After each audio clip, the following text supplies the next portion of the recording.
GMA News and Public Affairs. Walang kinikilingan, walang pinoprotektahan, walang kasinungalingan. Serbisyong totoo lang. Pambansang kamao Manny Pacquiao at challenger na si Joshua Clottey. Kapwa pasok ang timbang sa official weigh-in. Mga free screening sa iba't ibang lugar sa Pilipinas. Inihahanda na. NGCP, hindi pa rin matiyak kung walang magiging aberya sa kuryente sa laban bukas ni Pacman. DOH, nagbabala laban sa Magic Sugar na hinahalo sa mga patok na pampalamig ngayong summer. Sa Amerika, paninira ng 4 na teenager sa kanilang eskwelahan, huli sa kamera. Mga hayop sa zoo sa Brazil, pinakain ng ice cream, pamawi sa matinding init. Mag-summer sarap sa mga swimming pool na may malalaking alon. At GMA reporter at 24 Oras weekend anchor Jiggy Manicad, pinarangalang outstanding resident of Laguna.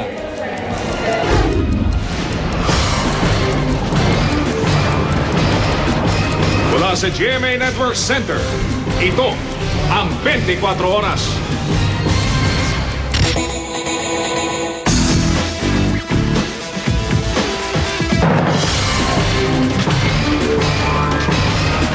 Magandang gabi po. Isang araw bago ang inaabangang the event, tumuntong sa timbangan sina Manny Pacquiao at Joshua Clottey para sa official weigh-in. Sakto po sa 147-pound limit si Clottey, 145.75 pounds naman si Pacman. Ang the event ay mapapanood dito bukas sa GMA at mapapakinggan ng live sa lahat ng himpilan ng radyo ng GMA at RGMA. Mula sa Dallas, Texas, nakatutok si Chino Trinidad. 2 oras bago ang takdang weigh-in, nasa Dallas Cowboy Stadium na si Joshua Clottey upang subukan kung pasok siya sa timbang ng 147 pounds.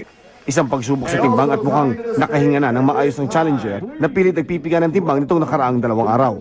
Nang tawagin niya at ang makakalaban na si Manny Pacquiao, nag-alay ng taimtim na dasal si Clottey bago umakyat ang entablado. 147 pounds! The welterweight limit, 147! Nagbuong ang hirap at panalangin ni Clottey na matagumpay ng nalapasan ang matinding pagsubok na pinagdaraan ng bawat boksingero. Gaya ng inaasahan, walang naging problema sa timbang ang defending WBO welterweight champion. 145 3/4 pounds for the world champion Manny Pacquiao!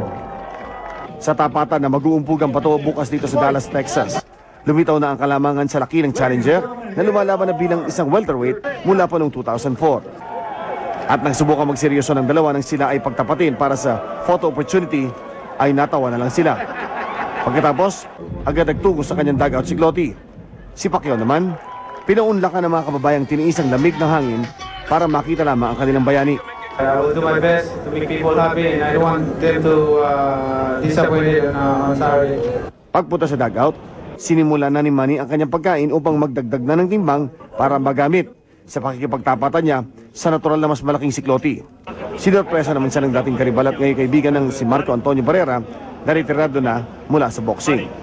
Mula rito sa Dallas, Texas, Chino Trinidad, nakatutok, 24 Oras. Kanya-kanyang pustahan ng ating mga kababayan kung sino kina Manny Pacquiao at Joshua Clottey ang mananalo. Nakatutok si Dante Perelio. Tulad ng inaasahan, marami ang naniniwala na muling magtatagumpay ang ating pangbansang kamao sa laban.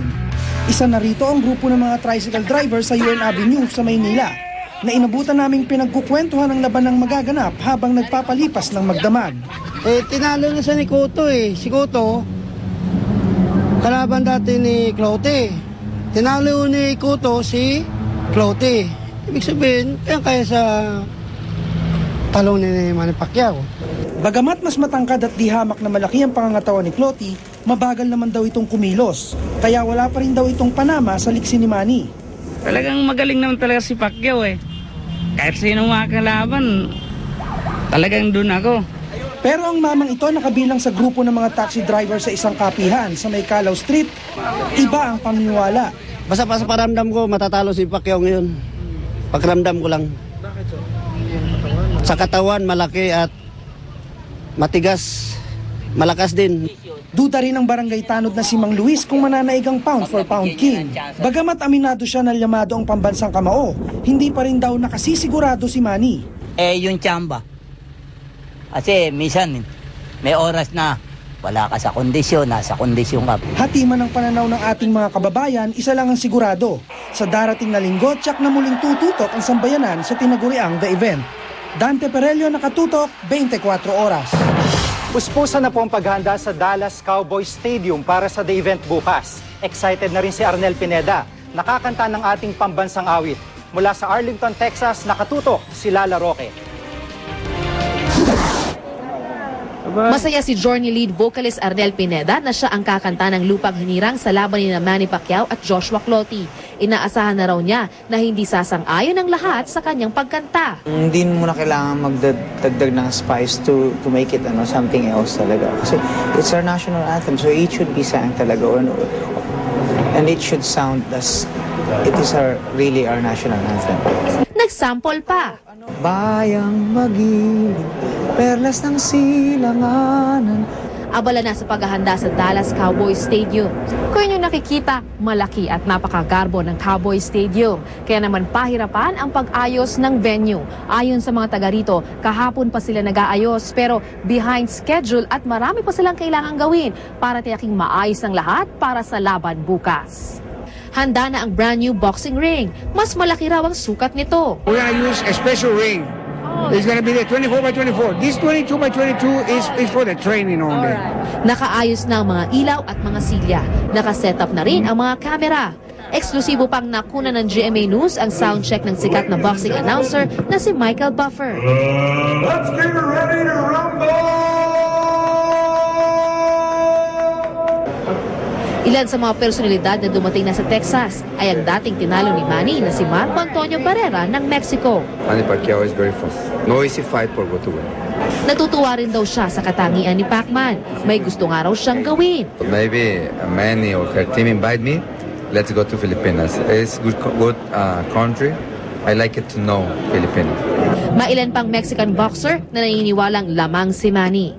Sino kaya kina Pacquiao at Clottey ang magiging bahagi ng kasaysayan bilang kauna-unahang boksingerong magwawagi sa bagong ring na ito at dito pagaganapin sa pamosong Dallas Cowboys Stadium. Mula rito sa Arlington, Texas, Lala Roque, nakatutok, 24 oras. Hindi po matiyak ng National Grid Corporation of the Philippines kung tuloy-tuloy rin ang supply ng kuryente sa Luzon bukas. Kanina nagkaroon naman ng rotating brownout sa Luzon. Nakatutok si Lia Manyala.